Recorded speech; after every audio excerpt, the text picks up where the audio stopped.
समाज में भगवान के मानने की अलग अलग रीतियां हैं, परंपरा है।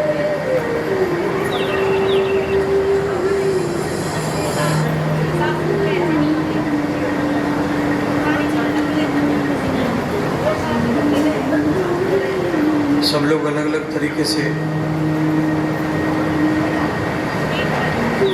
भगवान को स्वीकार करते हैं। सर्वमिदं खल ब्रह्म,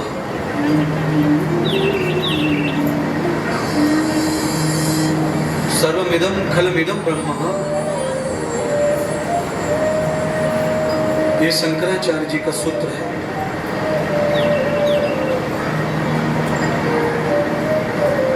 इसका अर्थ है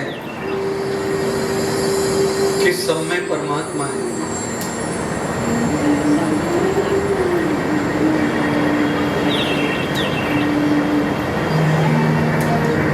और हम स्वीकार सब में कर नहीं पाएंगे, इसीलिए ये तीर्थ मंदिर आदि बनाए जाते हैं केंद्र के रूप में। आप सब जानते हैं कि हमारे घरों में भी लोग पढ़े लिखे लोग हैं। आजकल मम्मियाँ सब पढ़ी हैं और सभी पिता पढ़े, माताएं पढ़ी हैं, फिर भी अपने बच्चों को पढ़ने के लिए स्कूल भेजते हैं।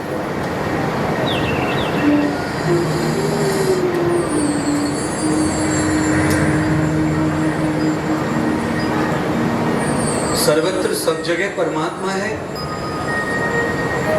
फिर भी हमें घर में मंदिर बनाना पड़ता है। वैसे शास्त्रकार, शिल्पकार वास्तविक ये कहते हैं कि घर ही मंदिर है।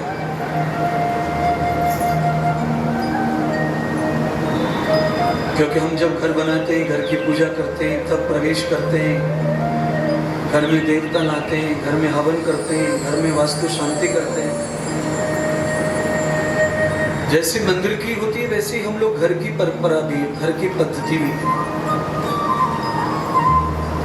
पर उसके पश्चात भी हम घर में एक छोटा सा मंदिर बनाते हैं।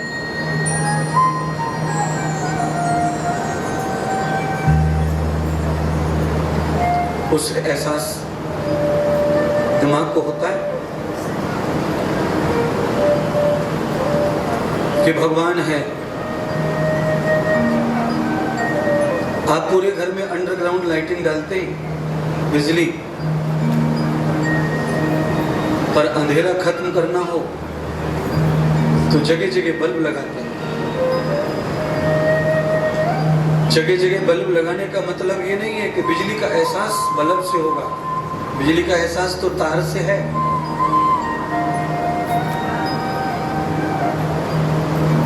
पर तार में चाहे जितनी भी वोल्टेज दौड़ते हो, अंधेरा खत्म नहीं होगा घर का। उसी बिजली का दूसरा विज्ञान बल्ब है, ट्यूबलाइट से है। जब आप उस बिजली से बल्ब का कनेक्शन करते हैं तो घर में अंधेरा मिटता है। सर्वत्र परमात्मा है, बिजली के रूप में, सब जगह ऊर्जा के रूप में व्यापक है। और जब हम यज्ञशाला में, कथा में, मंदिर में जाते हैं तो बल्ब जलता, मतलब यह है कि एक भावना पैदा होती है, एक स्थिति पैदा होता है, एक वाइब्रेशन पैदा होता है। और उससे ऑटोमेटिकली हमारा जो चित्त है वो ईश्वर की तरफ आकर्षित होता है।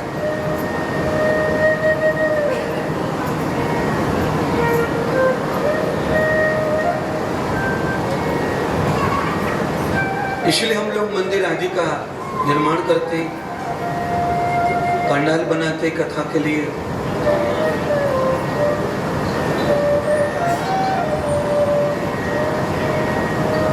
नदियों को, सरताओं को पूजते हैं, देवताओं की, महापुरुषों की मूर्तियां, चित्र रखते हैं घर में। क्योंकि ऑफ ऑन एक ही बटन के दो पहलू हैं। उसी बटन से ऑफ होता है, उसी से ऑन होता है। बल्ब बुझाना हो तो भी उसी बटन का प्रयोग करते हैं, जलाना हो तो भी उसी का प्रयोग करते हैं। जब हम मंदिर में जाते हैं, जब हम गुरुदेव के पास जाते हैं, किसी तीर्थ में जाते हैं, तो हमारी जो आध्यात्मिक जो प्रवृत्ति है वो ऑन हो जाती है। और जब हम उसको छोड़ के संसार में जाते हैं तो वो ही प्रवृत्ति ऑफ हो जाती है।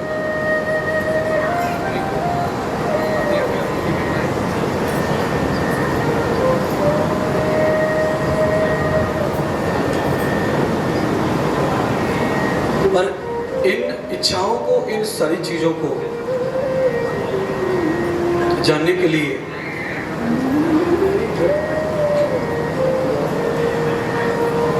हमें सत्संग की जरूरत पड़ती है।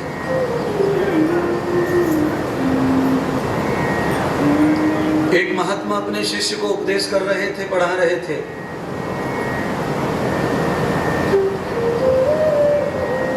सर्वम खलमिदम ब्रह्म, सब में भगवान है, सब जगह भगवान है।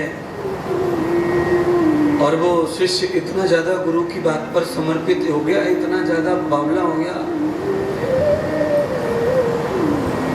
कि मानो ज्ञानी हो गया बहुत, और उसने पक्का ठोस कर लिया कि सब में भगवान।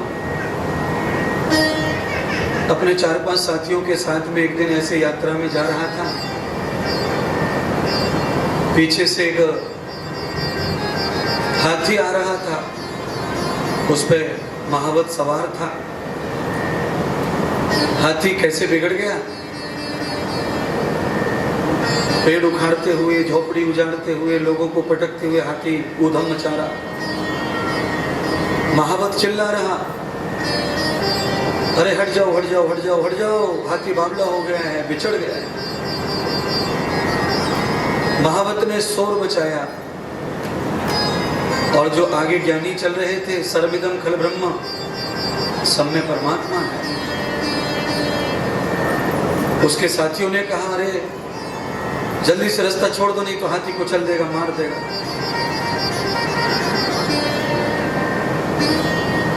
ज्ञानी ने कहा, हम ऐसे वैसे ज्ञानी नहीं, हमने गुरु से ज्ञान लिया है, इसलिए वो हाथी नहीं, वो ब्रह्म है और मैं ब्रह्म हूं। ब्रह्म ब्रह्म को नहीं मार सकता। जब भेद ही नहीं है तो मार कौन किसको सकता है?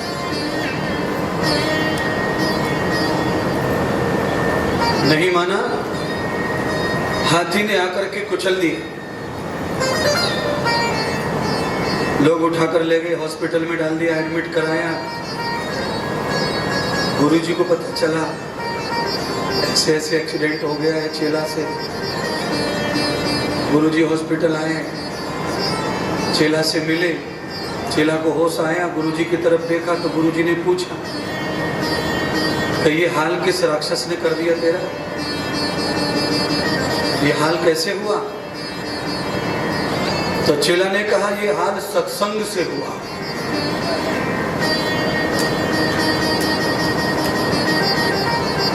कहा सत्संग से? चेला ने कहा, आपने जो सत्संग में मुझे ज्ञान दिया था, सर्वमिदं खल ब्रह्म, सब परमात्मा है, सब ब्रह्म है, उसके सिवाय संसार में कुछ नहीं है। मैंने सत्संग की बात को मान लिया और मेरा ये हाल हो गया। गुरुदेव ने कहा, नहीं, तेरे अर्थ निकालने में, समझने में गलती है। तुझे सच में किसने मारा? तो कहा हाथी ने।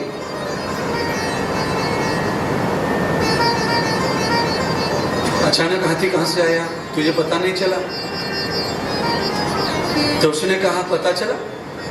हाथी का जो महावत था वो जोर जोर से चिल्ला रहा था कि हट जाओ हट जाओ हट जाओ, हाथी पागल हो गया है, बिछड़ गया है, मार देगा, कुचल देगा। पर मैंने नहीं सुना, क्योंकि मैंने तो आपकी बात को सब में ब्रह्म, सब ब्रह्म। तब गुरुजी ने कहा कि सत्संग ने तुझे यही तो समझाया था कि सब ब्रह्म। जैसे तूने हाथी को ब्रह्म मान करके अपने आप को अहंकार में डुबो दिया। और हाथी के ऊपर जो महावत बैठा था उसे तूने ब्रह्म नहीं माना, उसकी बात को नहीं सुना। अगर सब में ब्रह्म है तो महावत में भी ब्रह्म था। हाथी तो बाद में आया तेरे पास, पहले तो महावत की आवाज आई। अगर तू उस महावत की आवाज को सुन लेता तो हाथी तुझे नहीं मारता। इसलिए सर्वमिदं ब्रह्मादातमेदं ब्रह्म यत्पुरुषं ब्रह्म यावते सद्गुरुदेव ब्रह्म।